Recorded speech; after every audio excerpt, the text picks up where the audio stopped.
Noodles খাচ্ছি। Hello সবাইকে। আজকে দুপুরে এমনই একটা অবস্থা হয়েছে, আমাদের বাসার যে গ্যাসটা ছিল আগে, দুপুরে ভাত রান্না করতেছিল, দেন হঠাৎ করে গ্যাসের ভিতর থেকে আগুন জ্বলে উঠছে। ফসফস একটা শব্দ হচ্ছিল, আমি একদম সামনে ছিলাম, খুবই ভয় পেয়ে গিয়েছিলাম যে কি হলো। তারপরে তাড়াতাড়ি করে আমি গ্যাসটাকে অফ করে দেই, ঠিক করার জন্য বাইরে নিয়ে গিয়েছিল যে আসলে কি হয়েছে, কি কারণে এমন হলো। দেন ওইটা একদম বাদ হয়ে গেছে, ওইটা আর ঠিক হবে না। তারপরে নতুন একটা গ্যাস কিনে নিয়ে আসছে।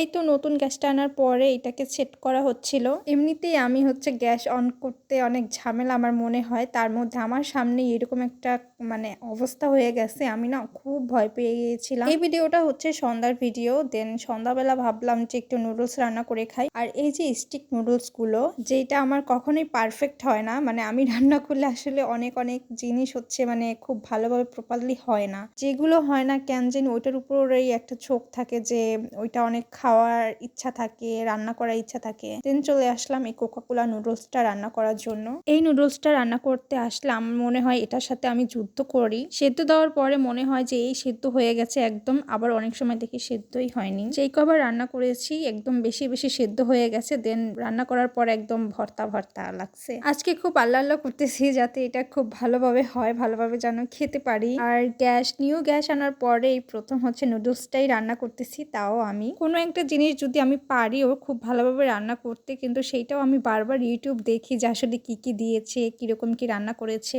এই নুডলস রান্নাও আমি পারফেক্ট কিভাবে হয় সেইটারও ভিডিও দেখে এখন চলে আসলাম রান্না করতে। মাঝে মাঝে এমন এমন রেসিপি দেখি যে খুব সুন্দরভাবে দেখায়, কিন্তু আমি নিজে যখন বানাইতে যাই তখন কেন জানি পারফেক্ট হয় না। এখন আসল কাহিনীটাই আমি বুঝতেছি না যে কেন পারফেক্ট হয় না। আমি তো একদম সেম প্রসেসে ট্রাই করি, ব্যাস কোনোভাবে আজকে নুডলসটা সেদ্ধ হয়েছে। কথা বলতে বলতে বলাই হয়নি যে কিভাবে কি রান্না করেছি। ফার্স্ট পেঁয়াজ কুচি, মরিচ কুচি, দেন এগুলো তেলের উপরে দিয়ে ভাজা ভাজা করে ডিম দিয়ে নুডলসটা যেভাবে রান্না করে ওইভাবেই রান্নাটা করেছি সিম্পল ভাবে। তারপরে এগুলো হয়ে যাওয়ার পরে আমি নুডলসটা সেদ্ধ করে দেই, সেটা তোমরা দেখছোই। নুডলসটা সেদ্ধ হওয়ার পরে যে এখন এইভাবে নাড়িয়ে নাড়িয়ে নিতেছি সব একসাথে মিক্স করে। নুডলসের সাথে আমি একটা মশলা অ্যাড করছি, মশলা আমার কিন্তু খেলা দেখতে খুব ভালো লাগে। ও এই তো রেডি হয়ে গেল নুডলস। মজা হয়েছে, আগের তুলনায় ভালো হয়েছে আজকের রান্নাটা। এইদিকে আবার বিপিএল খেলা চলছে, খেলা দেখতে আমি অনেক পছন্দ করি। খেলা রেখে আমি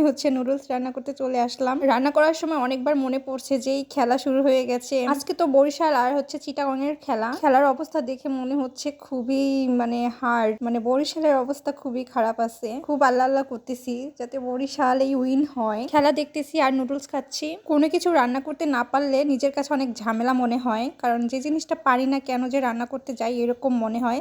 তবে সেই তুলনায় আজকে নুডলসটা খুব ভালো হয়েছে, অনেক মজা হয়েছে খেতে।